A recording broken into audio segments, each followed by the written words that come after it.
Yeah. Hey, guys, good to see everybody. First day of spring ball. Hopefully, we can get you guys out there soon to watch a little practice. Look forward to seeing y'all. The guys were very well prepared today. I got to give the coaching staff credit. You know, we have 14 football schools. The guys hit the ground running today. Tommy Moffitt has them in good shape. Now we got to get them in football shape. This was probably one of the toughest first days since I've been here. We got after it pretty good, although we didn't helmets. We didn't have any contact, but we went a full practice.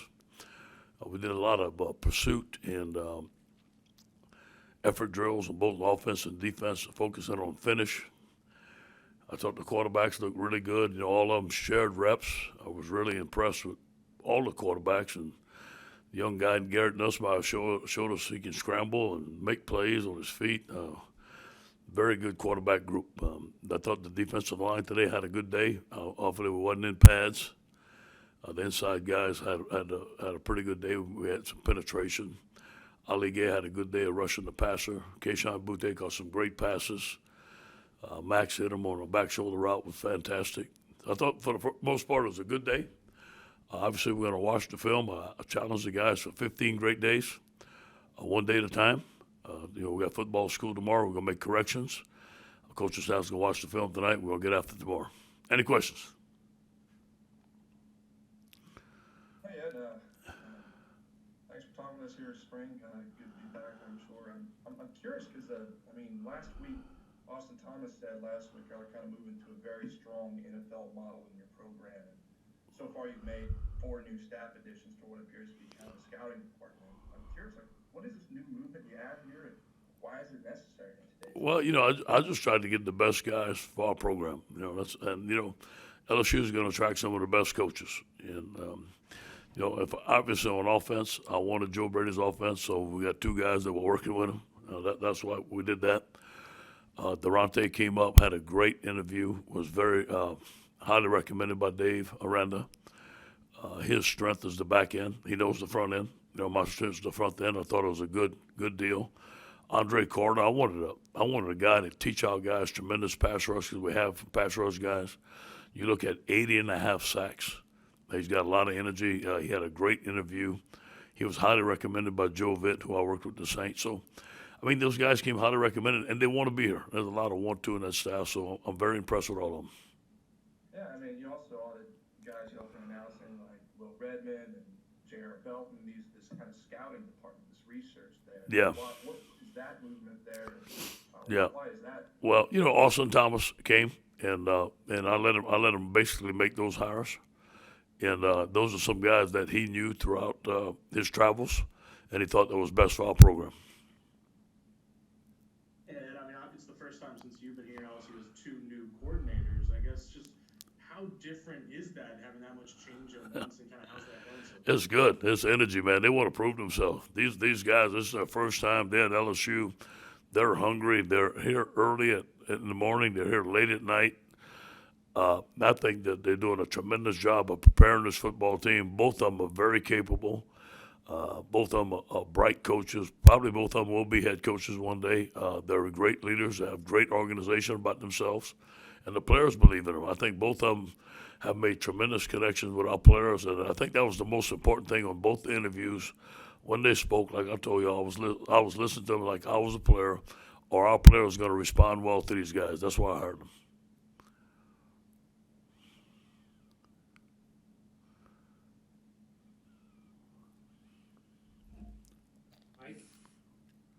Coach Orgeron, talk about your approach with the quarterbacks going in the spring. What did you relay to them as far as the competition, what you expected from them? What was their each attitudes? And the second part, what are you expecting with the recruiting dead period? When do you think it's going to end? And what are you game planning for in June and July as far as camps, recruiting, etc.? Yeah, first of all, with the quarterbacks, Max Johnson has taken the first snaps. He won the last 2 games for us. Miles Brennan did a tremendous job. T.J. Finley did a tremendous job. So those guys are fighting for a quarterback spot. Garrett Nussmeier looked very good today. I think they took all equal reps. Max took the first reps, and I told him he was going to do that. But the competition is open. Let the best man win. I think, I don't know what we've been told, maybe in June, it may open up, it may not. We're preparing to have official visits, we're preparing to have camps, but we're not sure yet. I mean, we haven't been told anything, but there are some dates we have set in case they tell us in June, but we're not sure yet. Thank you.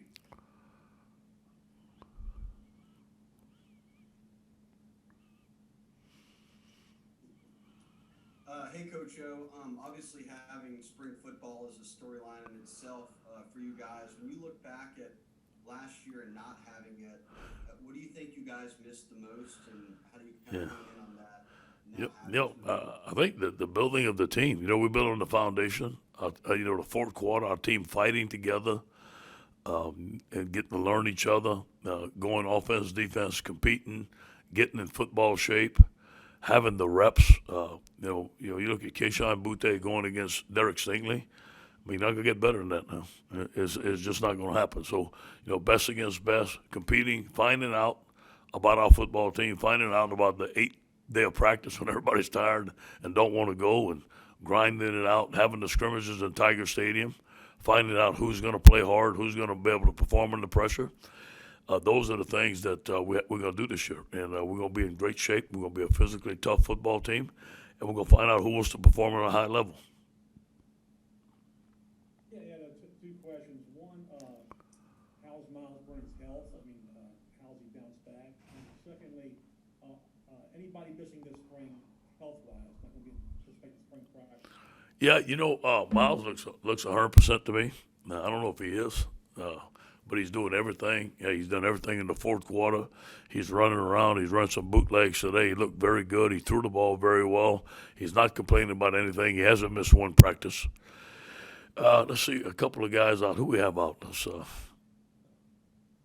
Who? Who's that?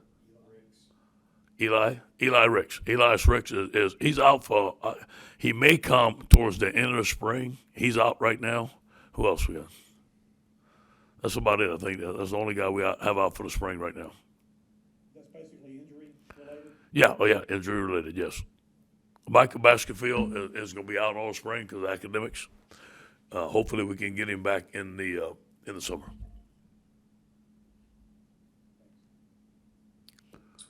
Hey, Coach. Do you feel like you're hopefully heading back towards, I don't want to say normalcy, but, a lot of things that we missed last year in terms of crowds and excitement and all that stuff? You think that's going to be, that'll motivate the team even more as you're starting? Yeah.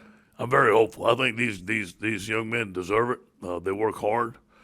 One of the reasons they came here is to play in front of the crowd in Tiger Stadium, and obviously we missed it last year, but nobody had their crowd, so you can't use that as an excuse.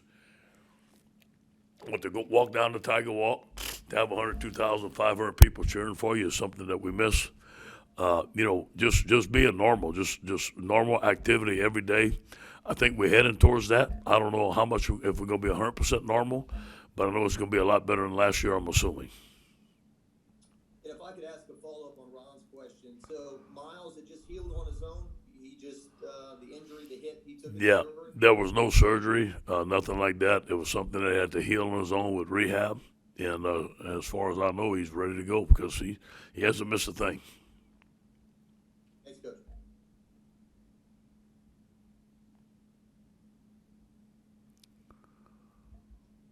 Hey Ed, just wondering what you wanted to see from the quarterbacks as far as development goes this spring. What are you looking for Yeah. out of each one? Well, you got to give it to them. They're learning a new offense again, and so they've been working hard. They've been working with Jake. They've been studying. These guys are very smart, very cerebral, hard workers. I think mastering the offense, be able to get the right reads, get the passing game down, get the run game down. We're not only in the shotgun, we're taking snaps from the center, so that's different. And there's some different things that we're doing. So just them be able to execute the offense and see who's going to be the leader out there. And that's going to happen in scrimmages, and that's going to happen in August. This is a ongoing thing. I'm watching everything they do, fourth quarter, class attendance, grades, everything that they do counts. We compete. Coach, was that your call on Max Johnson taking the first snap, or did Pete have something to do with it after watching film? That was my call. Yeah. And what about your film study of him maybe after the season, in addition to the Florida game? Yeah. Into that? Well, I know this, Glenn. There's one quarterback that's 2-0 on campus here, and that's him. Hey, I got to give it to Miles now. Miles played good. Miles played good enough to win. There's no question about that. TJ against South Carolina had a tremendous game. Garrett is very capable, so there's no favorite here. I just thought that Max won the last two games, so to keep the continuity, let him take the first snap. Miles and those guys have been alternating behind him, but the competition is open and the best man is going to win. I'm going to tell you now, during the fourth quarter, Miles graded elite like 3 or 4 times. And so he has worked very hard. He has a great attitude. He's competitive. Let's see what happens. Hey, Ed, good to see you again. I don't know how you keep getting younger looking every time we do it. The first time we had a chance to talk to you since the Title IX findings, what are your thoughts on the measures that the school is taking Yeah. to implement this? Yeah. How committed are you to following them, given Yeah. sometimes it may impact your chances of success? Yeah, we're very committed to that. We want to be in the forefront. We want to be leaders. We had an interview. I told them everything that I knew. You guys saw the report. I was sickening to hear some of the things that have happened, and take the accountability where we have to take the accountability and move on. And safety seems relatively wide open this year, and obviously Mo Hampton behind in the portal, and you have some talented freshmen coming in. Yeah. Is that a position where you could see freshmen really cracking rotation starting right away? He's going to have to. Todd Harris is playing well. Jordan Tolles is back there as a new player because he hadn't played much last year. Derek Davis is a mid-year graduate. He's out there doing a phenomenal job. He was the number 2 safety in the country. Sage Ryan was the number one safety. Matthew Langlois is a good player. These freshmen are going to have to play, and we may have to move a corner to safety if that doesn't work. We'll wrap up with Brody. Brody or me? Yeah, just ask my question. That's VRO. I get it. It's cool. Ed, Scott Woodward earlier this week was saying on the radio that you'll talk daily and that you understand the expectations that LSU and that 5-5 wasn't good enough. Do you feel any sense of urgency going into this year? And, Yeah. I mean, how do you approach that? Yeah, I was born in Louisiana. I understand LSU's expectation. I said it when I was hired. Nobody has to tell me about LSU's expectations. I know exactly what LSU's expectations are, and I invite them. And I expect that of me and my staff. And we did it 2 years ago. We had the best football team in the world. But it seems like some people have forgot that, and I understand that. But 5-5 doesn't cut it. And but there's no excuse. We got to get better. We do have a lot of guys returning. We do have a lot of starters. But I totally understand the expectations of LSU. I don't need to be told that by anyone. Me and Scott have a great relationship. I love LSU, and I want to represent the state of Louisiana the best that I can every day, and I feel like I do that. Thank you, Coach. All right.